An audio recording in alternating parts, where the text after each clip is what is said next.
soon after, we started getting phone calls and emails from local realtors. They were like, hey, thank you so much for creating this business. We've been dying to work with people like you because we have so many interested buyers that want to rent their property short term.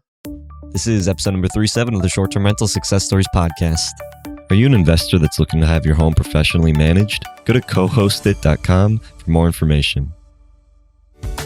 Welcome back to Short-Term Rental Success Stories. I'm your host, Julian Sage. This is a show where I talk to hosts about their journeys in starting and growing their short-term rental business. My goal is that you'll be able to walk away with practical information that'll help you become a better host and learn how to scale your business. Like any exceptional host, we all strive for 5-star reviews, so please go on over to iTunes and let us know what you enjoy, as it really helps support the show. If you haven't done so already, go on over to our Facebook group, The Host Nation, to connect with the community. Hey, what is going on, Host Nation family? I just wanted to say happy Thanksgiving. So I wanted to just take a moment to not get like super ushy-gushy with you guys. I do that a lot with you. I just kind of pour out my feelings.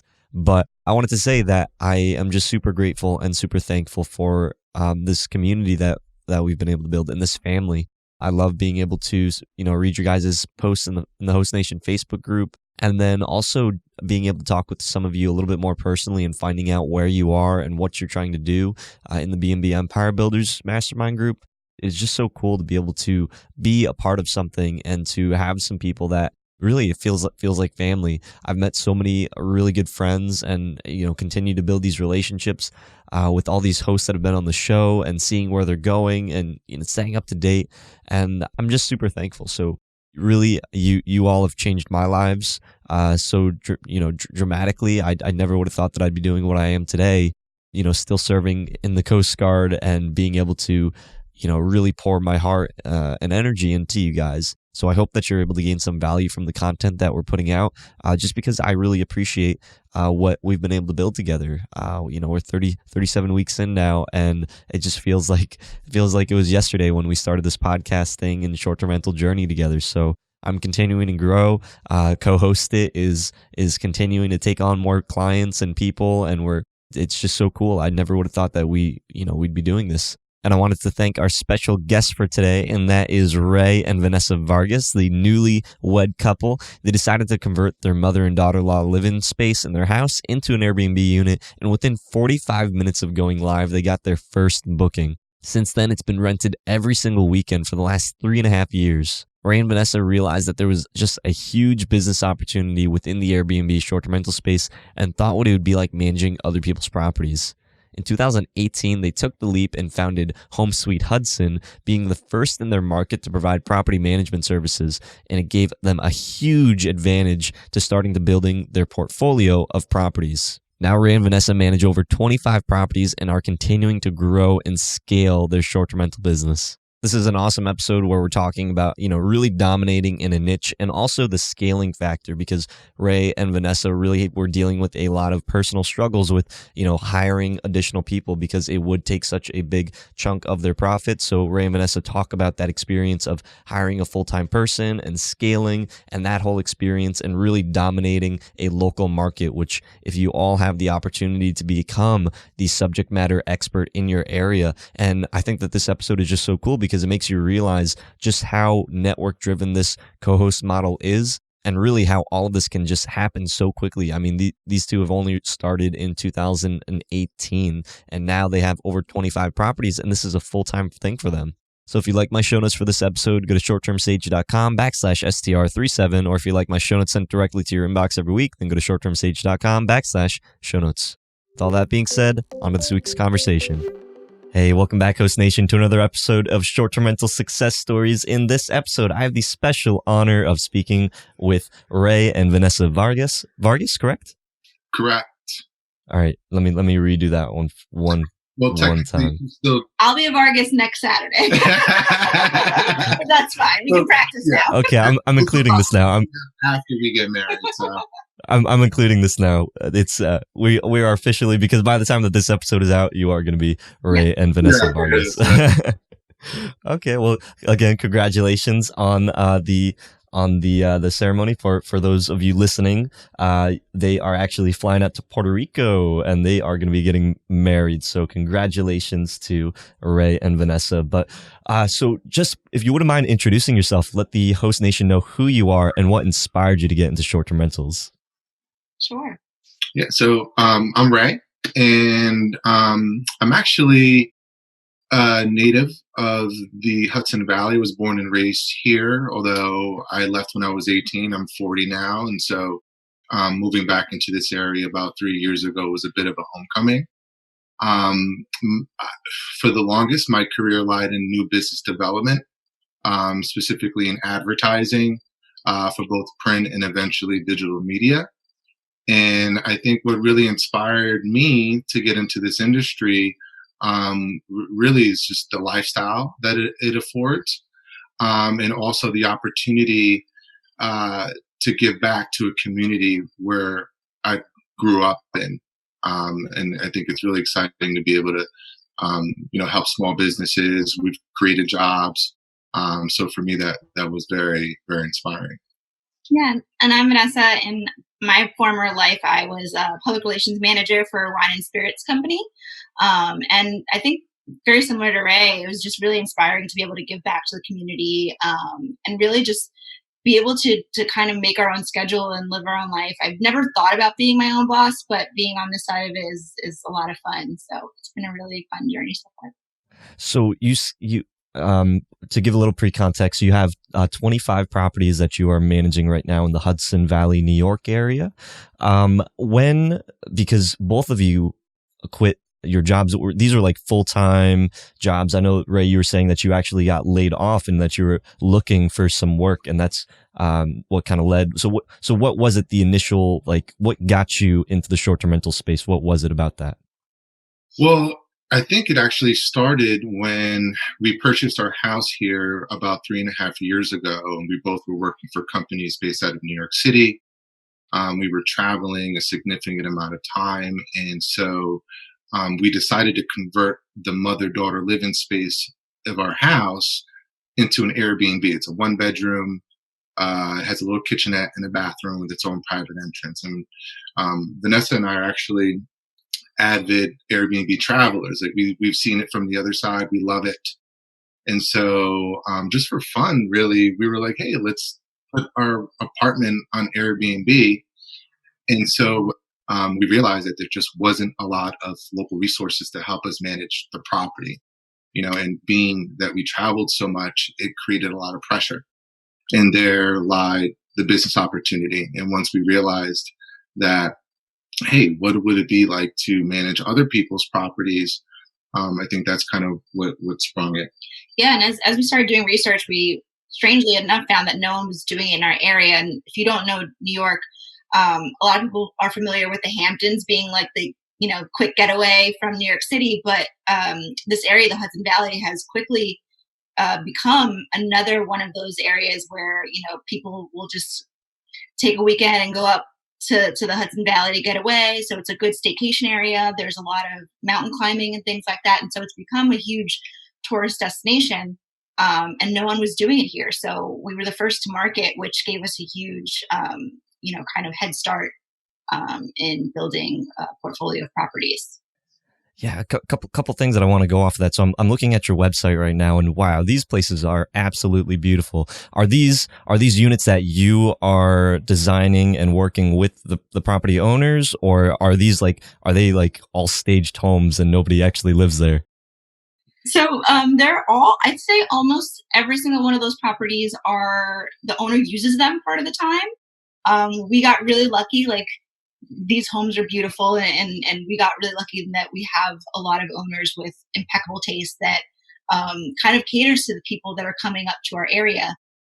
Sometimes we do give direction to the owners in order to make the properties ideal to market to the person coming from New York City that's used to luxury style living. But for the most part, we've kind of gotten lucky in that. But I'd say we balance that along with kind of seeing what people are looking to rent. And we've learned along the way and are slowly starting to filter out properties that might not be ideal and trying to really focus on higher end properties with the amenities that folks are looking for. Now, the Hudson Valley, I'm not sure exactly where that's located, but I know New York, it's, I imagine that it's very seasonal. Are these properties only rented out during a certain time, or are these year round? Well, it's interesting. We actually started our business last year around this time. And at that point, we had taken on about 3 to 5 properties, and they all started to book pretty quickly through the fall and winter season. And the occupancy rates were significantly high, especially for properties that had never been on Airbnb. They were brand new to the platform. Um, and, we were just getting started. So now that we've gone through a full year, it doesn't feel seasonal. I think we've Yeah, I been think pretty consistent through every single season. yeah, it's a drive-to market, so people can come up last minute. So even if it's snowing here, it's more fun and prettier to be up in the mountains than in the city dealing with slush. So I think people find reasons to come up. I think a lot of the times, being that our homes are so beautiful, the home becomes the destination, and there is skiing and things to do year round. So whether it's spring, summer, winter, fall, it's kind of become a really evergreen market. Yeah, actually, this is our first time going through the foliage season Mhm. where the leaves change color. So there's a big demand of people coming into the area just for that. Now, I'm looking through some of your photos as well, and whoever, I don't know who's doing the photos, but these are very spectacular, and I love some of the detail shots of, like, I'm looking at this one where there's like a guy sitting or laying over the couch, and then the next photo is like of this journal with this. It almost looks like a little Pinterest picture. Like, who's the one that's coming up with this stuff? Do you have like a dedicated person, or is that you guys? Yeah, we do. We work with a photographer named Matt Maderick, and he's been awesome. Amazing. Yeah, he's done almost all of our properties at this point. And he's just super creative. We don't really have to give him much direction. He has a really great eye, and I think he kind of understands our target really well. And so, yeah, it's been a really great partnership working with him. Yeah, no, we love Matt. He's He magnificent. does drone footage too of like the property. He does video tours that we can use to tease on social media. So he's been a big part of our success for sure. Right. Yeah. I definitely want to go into, you acquiring the properties, being in this higher end area. I imagine that, it's, maybe not as easy. Maybe it is as easy as knocking on the door, but curious about that. But having this, marketing background, are you guys utilizing your experience to, advertise your properties? What is your, strategy with this? Yeah, so we are working really hard to get to a point where we can focus on marketing, and we have done some stuff through Instagram. Obviously, Airbnb itself is its own marketing platform. But as you know, since we've only been in the business for about a year, we spent a lot of our time just learning what it takes to be a property manager. But yeah, I think we have a lot of great ideas that we want to roll out pretty soon. Yeah, yeah, and I think it's interesting, being that we were the first real company in this area. A lot of folks have found us, so we haven't really had to do much marketing. Good point. Yeah, so like Instagram has been a great platform for us because even with minimal effort, we've been able to kind of get our name out there, and also through just like talking to realtors and Ray has a lot of friends in the area, so like we just kind of networked and talked to people, and friends have shared our information with others, or they find us organically online. But we have tons of ideas on how we can build off of that in the future for sure. Yeah, what's interesting is that my background is in sales. So when we were putting together our business plan, I had this whole strategy of how, I was going to prospect and research and like cold call people. And once we got our website live and we started to network with a few realtors and I started to tap into some people that I know locally, all of the business just started to come to us. So realtors, if you can kind of expand on that, because I know realtors, there's got to be something in it for them. They're not just going to be giving you their rental properties. So what type of relationship do you have with these people? Well, I think the realtors that we work with realize that there's a lot of value and partnering with people like us that understand, what are the projected revenues for certain types of properties. So to give you an example, it's often where a realtor will say, hey, listen, I have a prospective buyer from New York City that's looking to purchase a home in this area that they're looking to rent short term. And so we've put together projections based on the size of the house, where it's located. We know all of the market data of comparable homes that are already short-term rental properties for many years and how much they're generating. And so what happens is that we're able to provide them with that information to help them close sales.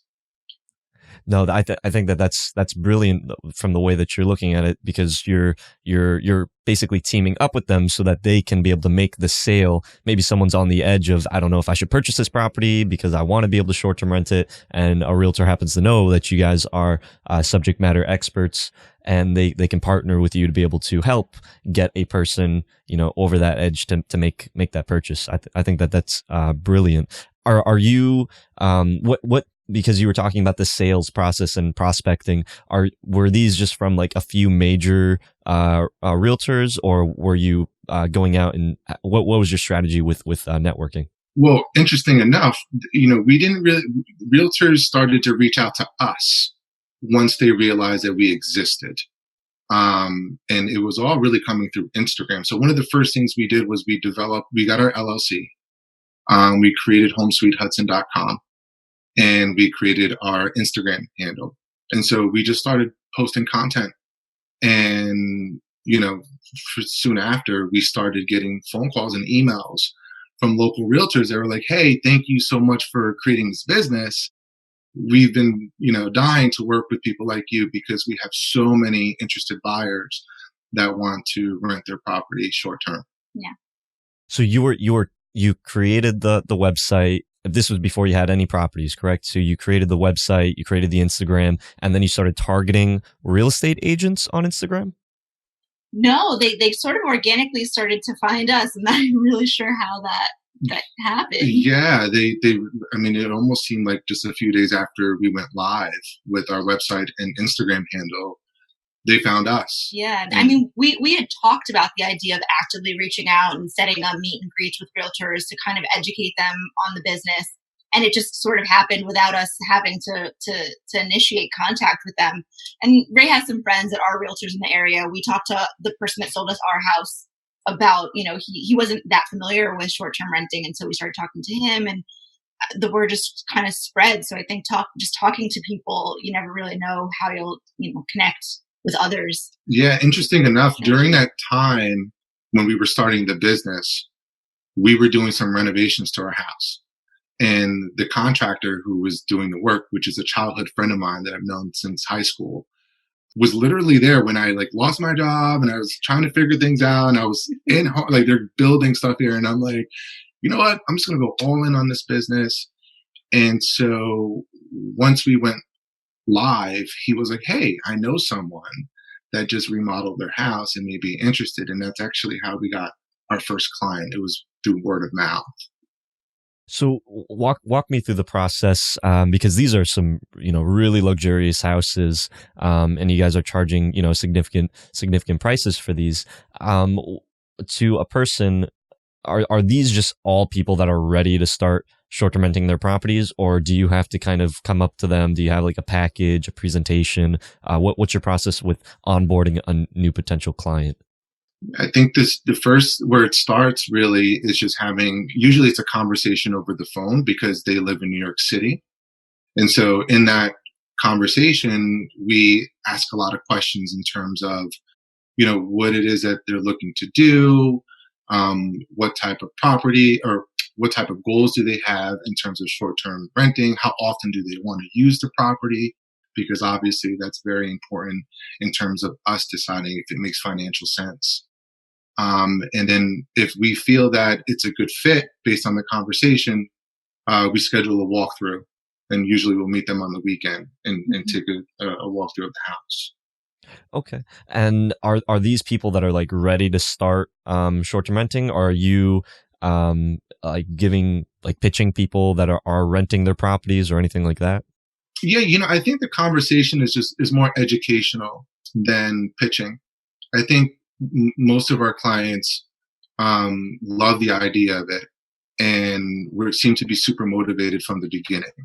What they lacked was just really understanding all of the ins and outs in terms of the day to days, all the services that we provide, insurance, liability, things of that nature. So I think really we focus on just helping them understand how it works and all of the benefits that come with converting their property to a Mhm. short-term rental. Yeah, and I think most of our clients, if not all, had already decided they were interested in the idea of short-term renting, but didn't want to take on doing it themselves. Yeah. So that part was kind of already, they either have families or they're traveling for work all the time or live outside of New York and LA or wherever and have said, I want to keep this house. I want to be able to use it sometimes, but I don't want to take on the responsibility of actually executing, the rental management.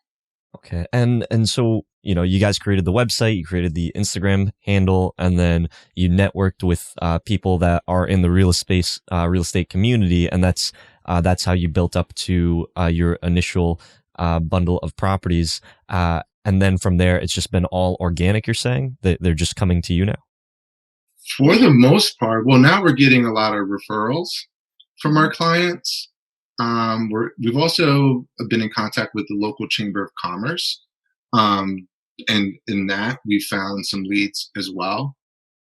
So, and again, we live in a very small town, so just being out and about and just constantly talking about our business with people, especially with local service providers who we rely on very much so.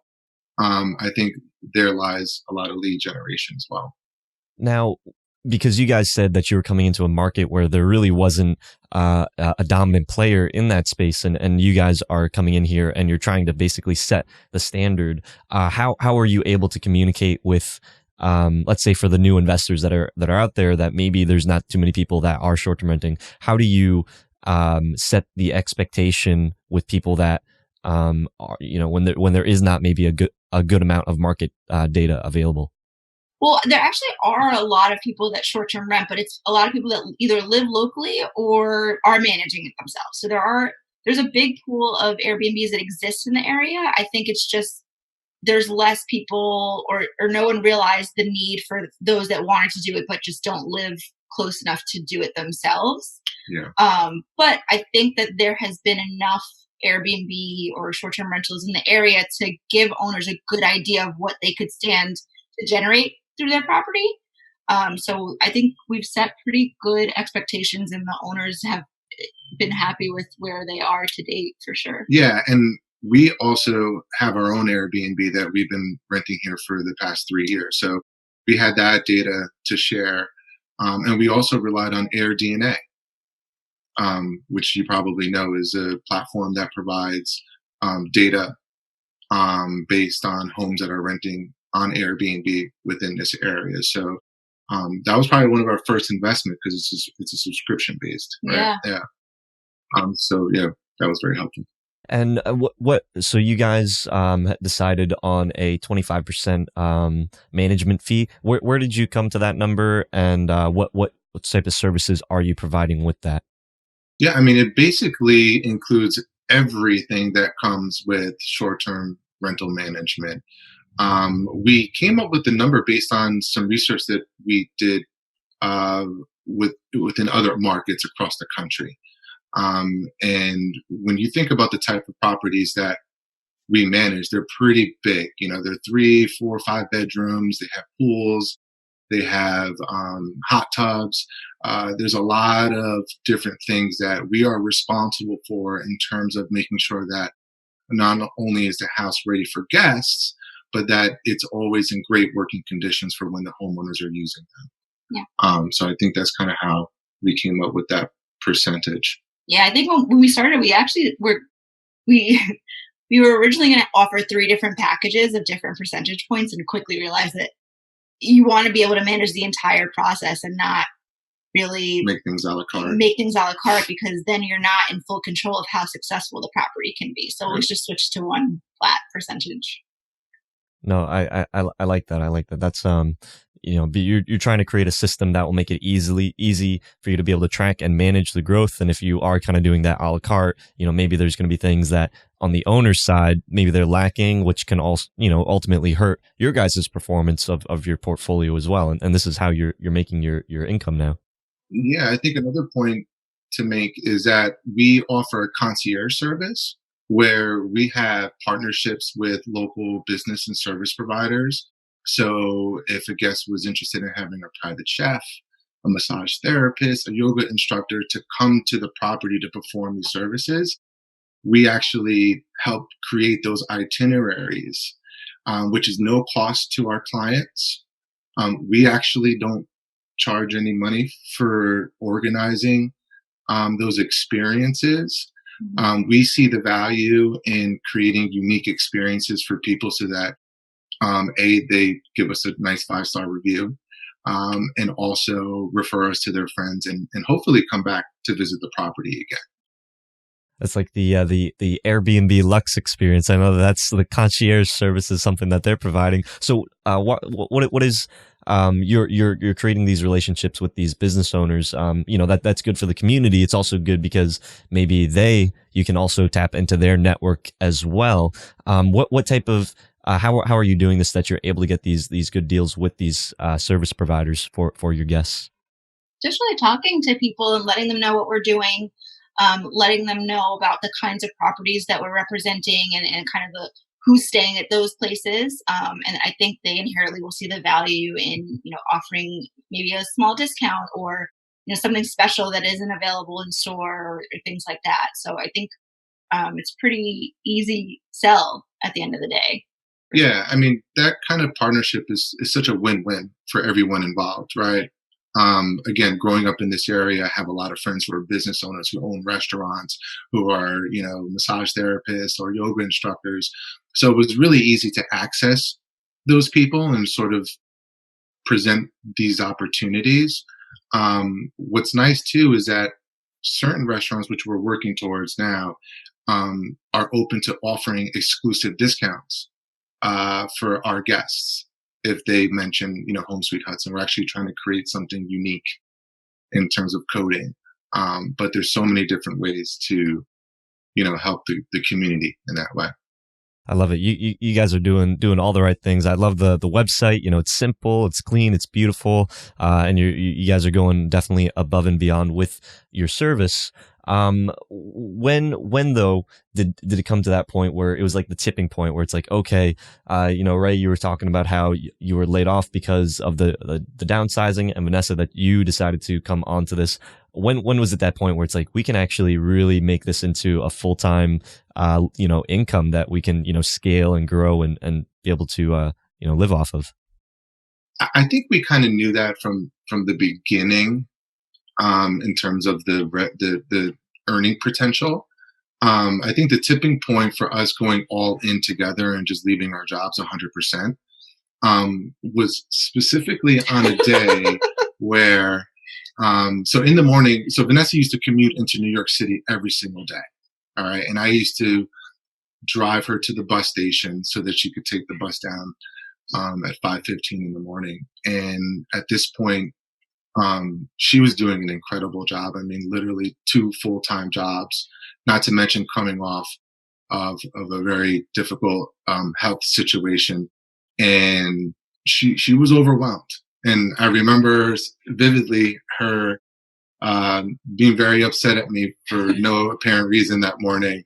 And I remember her leaving, and I was sitting down at lunch, and I thought about, okay, where are we financially? We got all these bills, we own a home, but at the same time, I realized that in order for us to really scale and take off, we needed to be full time. So I text messaged her that day, and I was like, "It's time for you to put in your 2-week notice." Very cool. For my own health and for the safety of our business.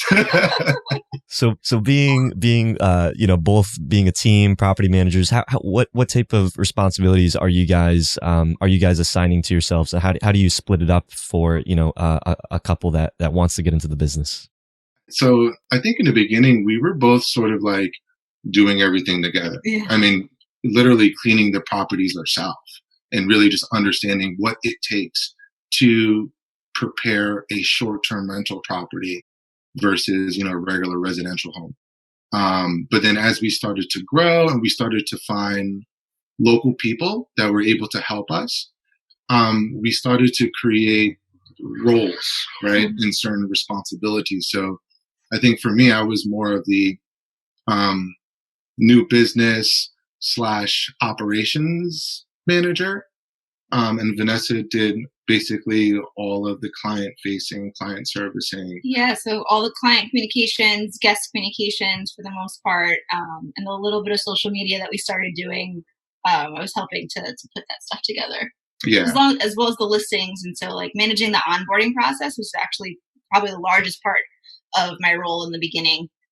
So drafting the listings, working with Matt to schedule photo shoots and stage the properties, putting together a welcome book and kind of, overall understanding of the property and how we wanted to market it. Yeah, maybe you should talk a little bit more about the welcome book and just drafting the listing. I mean, she does a great job in really, communicating through the listing, all of the great features and amenities that the property offers. And that there's actually a professional management company overseeing the property, which I think is super important in terms of sort of getting in front of people that are looking to party or do anything that could be sort of, unwanted at the property.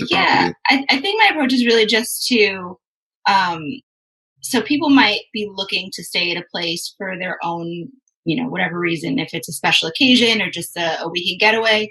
But I think it's also nice to communicate the potential of the property and what, its proximity to some cool areas might lead to for you. So kind of taking them above and beyond just like, how many bedrooms and bathrooms and things like that to kind of, is it someone's birthday? Would you be interested in having a private chef or,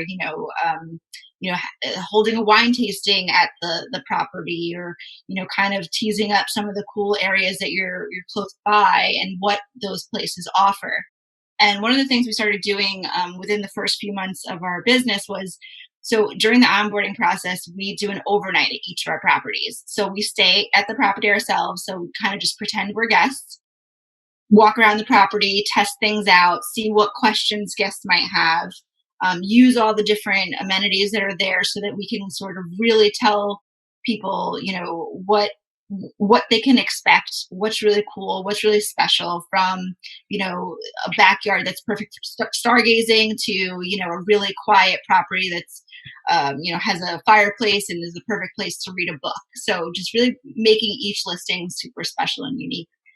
Based on what it offers. I think that was a huge help in being able to do that. For sure.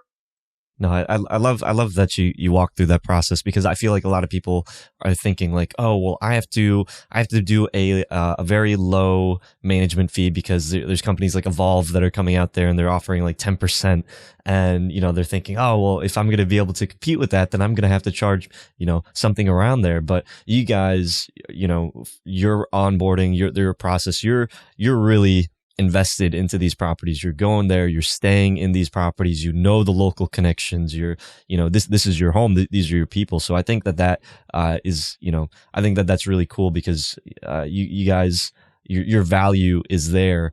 And I think that shows through the quality of the photos and the descriptions and the amenities that you're providing completely for free. I think that is just really awesome. What has been the most challenging part of scaling this business? I know you guys made it sound kind of easy, but I'm sure that there was maybe something there. There was something there. Yeah, I think we were talking about this earlier, and I think housekeeping was one of the things that was really challenging, and learning how to schedule people and offer consistent turnovers, which Ray did a really great job of. And I did my best. Yeah.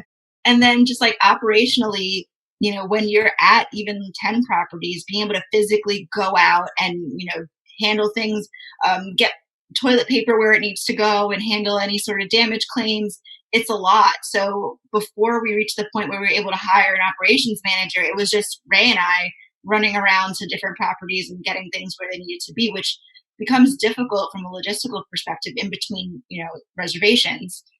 Those were the biggest challenges. Oh, and accounting, which is the other thing we were talking Yeah, about. so I think in the beginning, housekeeping was a biggest challenge, like just finding people that understood how to turn over a short-term rental property versus a residential home where someone's living full time. And so I think that's why Vanessa and I decided to do the cleaning ourselves in the beginning, just so that we could teach ourselves and develop a Home Sweet Hudson cleaning standard. As you know, staging is very important. Hospital corners, folding towels, leaving a gift, things of that nature is all stuff that we had kind of compiled and put together before we started interviewing people to do these services. As we started to grow, Vanessa did a really good job of teaching herself all of the accounting that comes with this business, and it's tough. It's a lot of transactions. When we were at 5, 10, 15 properties, we were okay, but then we started to realize like we were in over our heads, and I think we're happy to say that we finally found a company that we just signed with last week. That's going to be taking that over starting October 1st. So, And is this a local CPA that's going to be managing your accounts, or? we tried a couple of local people, and I think they did the best that they could, given that it's such a new industry. I think it was just a big challenge for them to figure out. And so when it ended up happening, is Vanessa she has a hard time letting things go. So especially with our clients' money, I mean, it's a very big responsibility. So no, actually this company found us. Yeah. Somehow, I think it was either through social media or our website, and they reached out to us, and we did a video conference, and since then it's they seem to be exactly what we're looking for. Are these like a major company, or are they kind of like boutique and just working with select people? Yeah, they're pretty boutique. I think they're relatively small. They are national, so that is great. I think they all kind of work remotely around the country, but they're pretty small, I believe. Yeah, the name of the company is called Stride, and they're very buttoned up. They're very organized and sort of methodical in the way that they were explaining how they would manage our finances, which is what we were looking for. A lot of some of these local accountants were sort of pulling information out of us, where Stride was like, these are the processes and methodologies that we use that will help manage your finances, right? Yeah. Okay, very cool. Stride. Yeah, we'll include that in the show notes. I'm curious to look into them a little bit more. So that I think that's really cool. So the your first initial challenge was finding those reliable cleaners. Your second was the accounting. But now you've built up to having an operations manager, and you also said that you also have some VA or multiple VAs. When did that point come? So we hired our operations manager, which is Tony Garcia. I've known him since we were kids as well, which he's been such a big value to us. We hired him about 3 months ago, yeah. about 3 months ago. And it was interesting. It was at a point where I don't know if we were really able to afford him. I mean, basically it was like cutting into a big chunk of our revenue, but we also realized that it was necessary.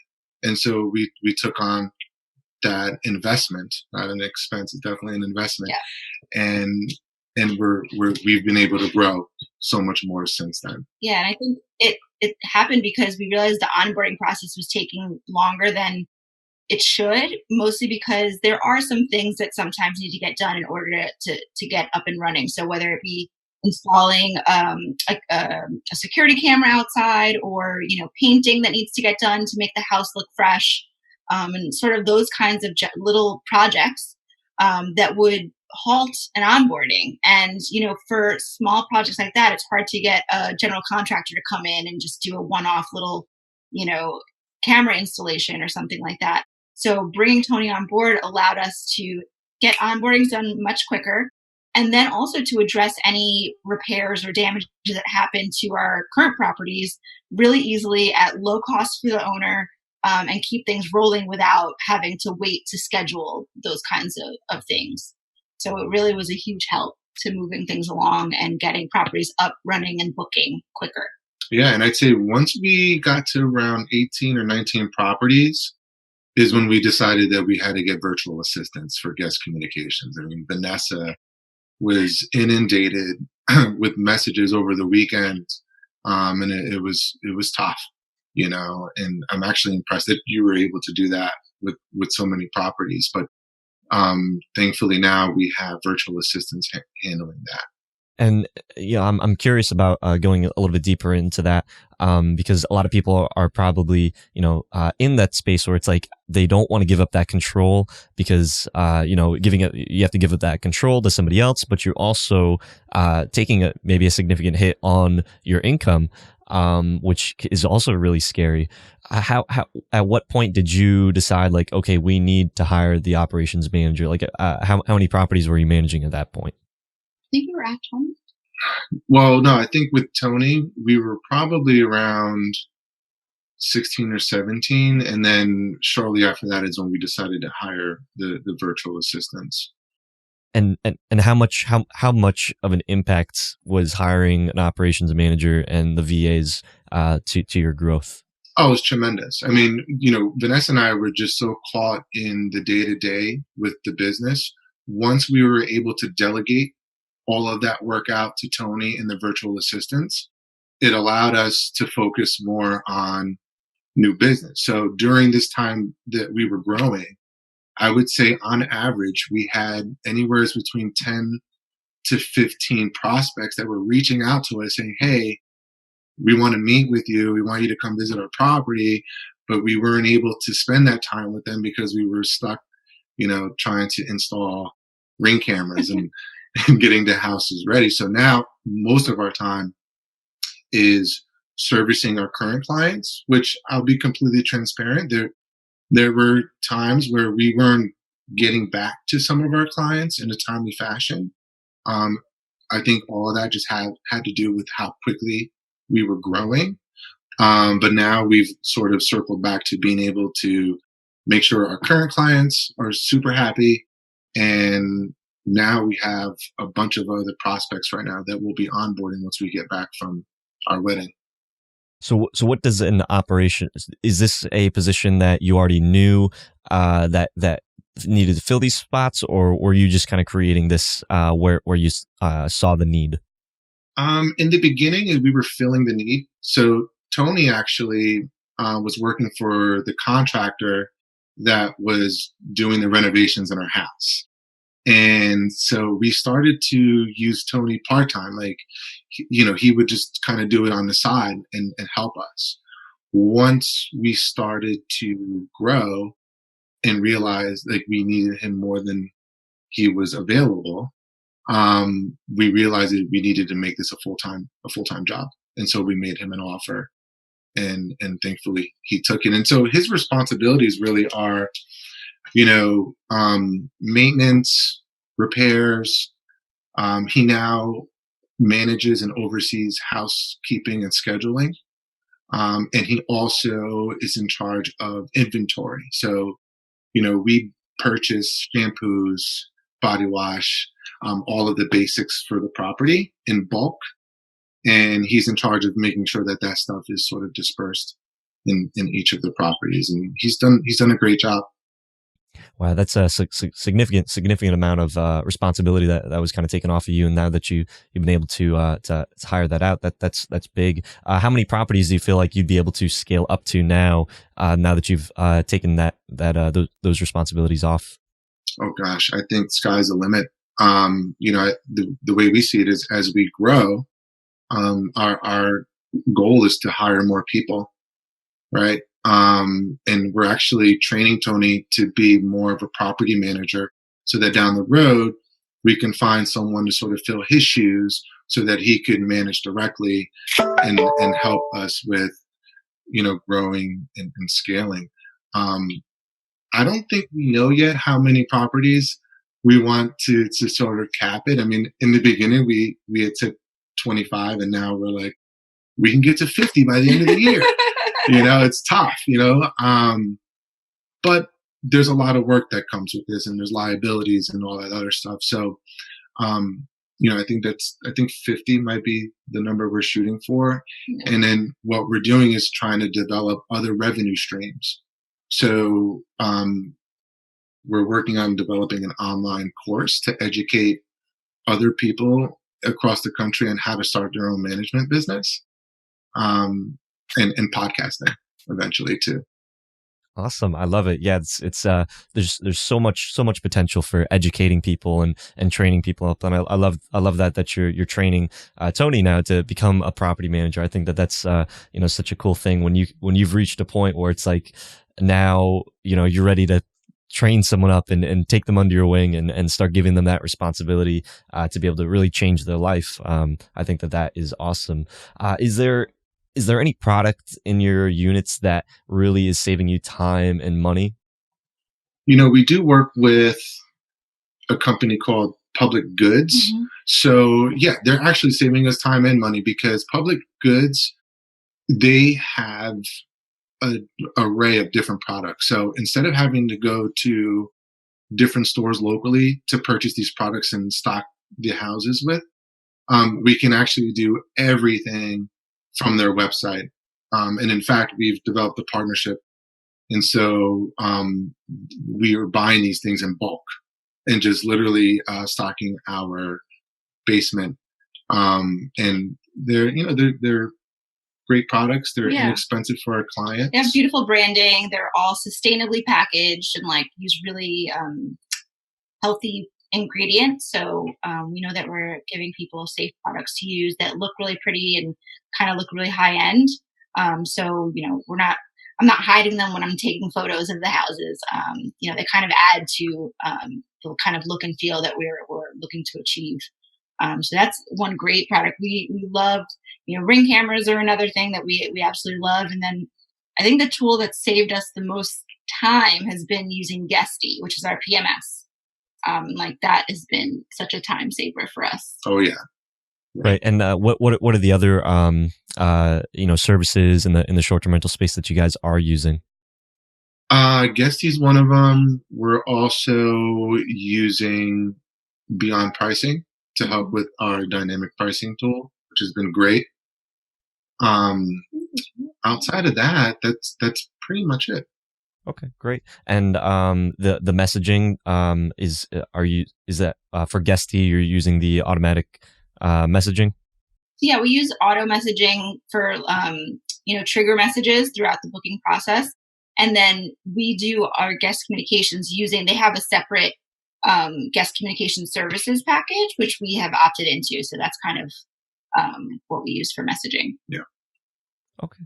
Great. And you guys being, marketing sales in this business aspect, are you guys collecting emails and doing marketing campaigns or anything like that as well? Yeah, it's a great question. So one of the things that we agreed to do when developing this business plan, we just got a new lead that came in. It's almost every day. It's unbelievable. So we use the CRM so we proactively ask guests to share their contact information, essentially opting in to receive marketing from us, because what we're working to do is offer direct bookings through homesweethudson.com. It's definitely within a couple of months. We're a couple of months away from doing that. So we definitely wanted to start doing email campaigns and social media stuff as well. Okay. And what are you doing? What's your call to action in order for them to want to sign up for an email? Most people have kind of offered it up pretty easily.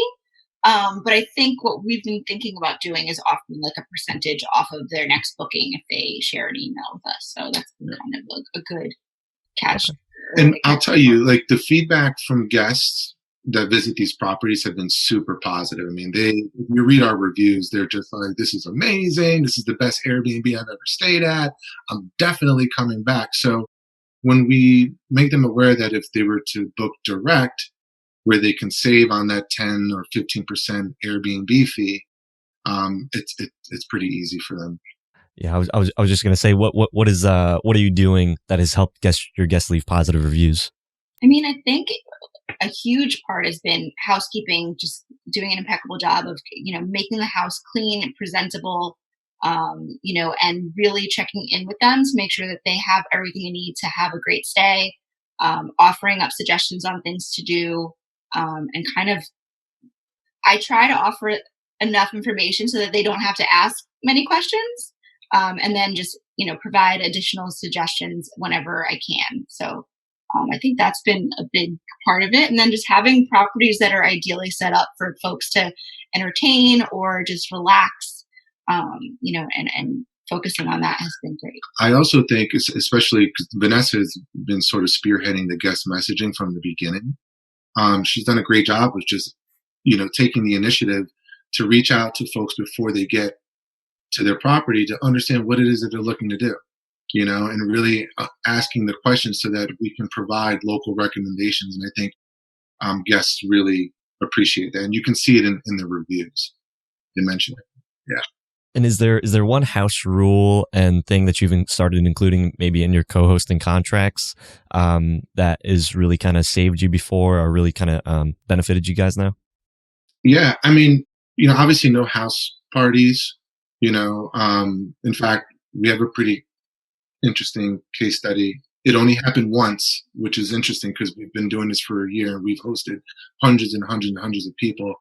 But we had detected through our Ring camera that there was just I was getting notifications all night from motion, and I don't typically look at them just because we use it as a sort of a safe code in case housekeeping reports that there was a party. But I just happened to look, and we saw that there were like 20 young kids from, I think, was it West Point? It was like cadets, and they were gearing up for a party, and they were, you could tell that it wasn't going in the right direction. So we called Airbnb, and we were able to take care of that. So having that rule, given that he broke that rule, we were able to ask them to leave the property and didn't have to deal with any damage. Awesome. And is there one thing that you've started including in your co-host contracts that is really benefited you guys now, or that you going back you wish you would have started? So we recently added or are adding in an availability clause. So just like asking owners to give us a certain number of days of availability just to make sure that, at the end of the day, our partnership remains profitable for everyone involved. Sorry, our dog's making a little bit of noise.